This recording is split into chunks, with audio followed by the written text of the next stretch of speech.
Let's very quickly see over here that textile inventions which happened in England. First one over here is flying shuttle.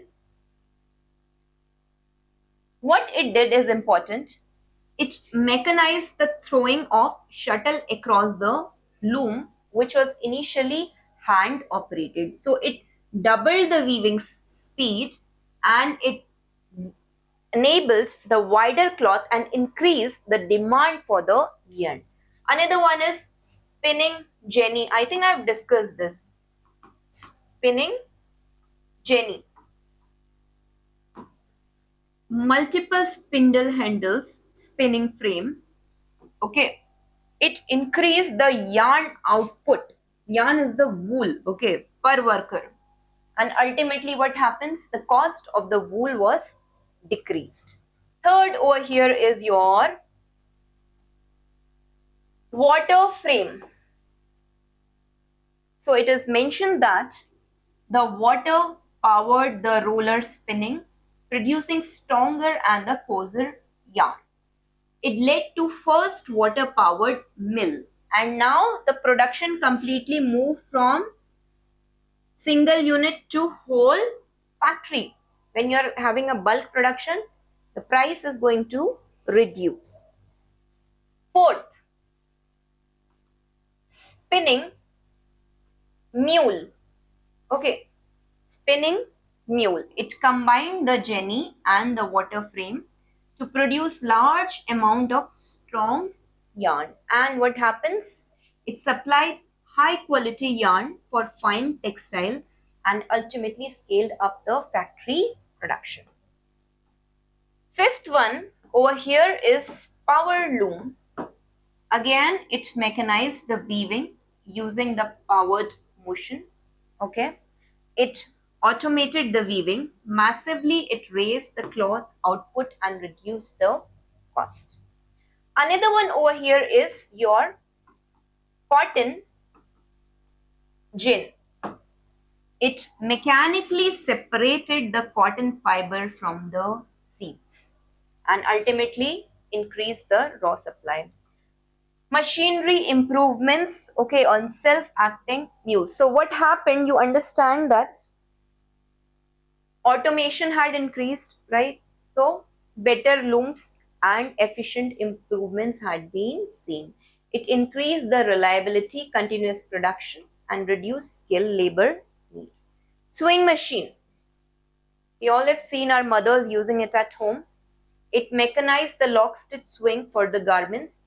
Rapid garment manufacture and ready-made garment industry will increase, and if you can create this ready-made garment, automatically the price of the product is going to completely decrease. Now let's see another cause over here is your transportation cost. First thing, we have seen that there has been emergence of roads and canals. And how do you think that infrastructure could be so well created? First of all, roads, better roads, again because of the coal and iron techniques we just studied, right, in the inventions we saw, right?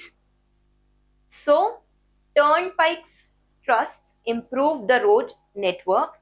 Canals, they link the coal field with your industrial centers. Now this also led to reduction in time and increase in efficiency. So again, it will help in industrial revolution. It will strengthen the process.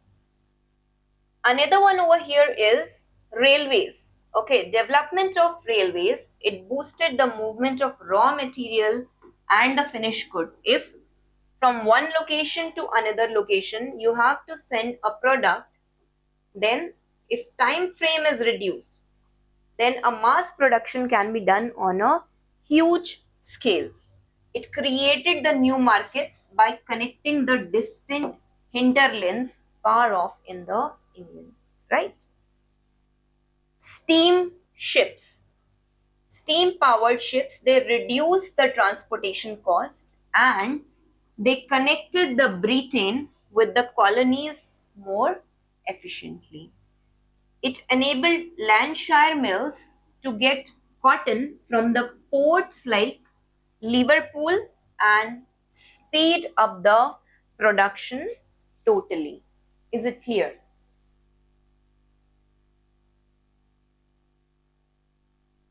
I think I will resume this in another session. Two more causes remain over here. One is your Renaissance cause, or very quickly we can discuss this also. Intellectual awakening. We have seen that by this period, people had developed scientific thinking, okay, rationality, and humanism. And all this encouraged scientific approach even in the production. We have seen scientific agriculture, experimentation and innovation, which laid the ground for your industrial events. Spirit of inquiry and investment. Francis Bacon, he had already said that knowledge is power, and he promoted his empirical critical methods. Okay, this inspired the investors to take science on the practical needs. The scientific spirit, it was ultimately translated into the technological process, and the inventions which we see here is creation of steam engine, spinning jenny, and water frame. All these three we have done above. Apart from this, we see over here rise of capitalism. Okay, what happened that this whole process of human inquiry and discovery, it has basically nurtured the concept of individualism, my human dignity, my human rights, and it led to the conception of profit oriented activity, which encouraged the trade and the entrepreneurship spirit. Apart from this, we have seen that the mercantilism or state sponsored trade over here, okay, it transitioned into capitalism, and it provides capital for the industrial ventures. What does it mean? It means that initially whatever trading activities were happening, the mercantilist trade, it was happening under the support of the constitutional monarchs. But with coming of the Renaissance, we will see that in England also constitutional monarch goes away, coming up of parliamentary form of government. With coming up of that, we will see over here that the conception of individualistic society leads to formation of capitalist economy. Over here, for example, you can say Royal Society of London, it promoted scientific research that directly influenced the industrial revolution. Is it clear? So another cause over here is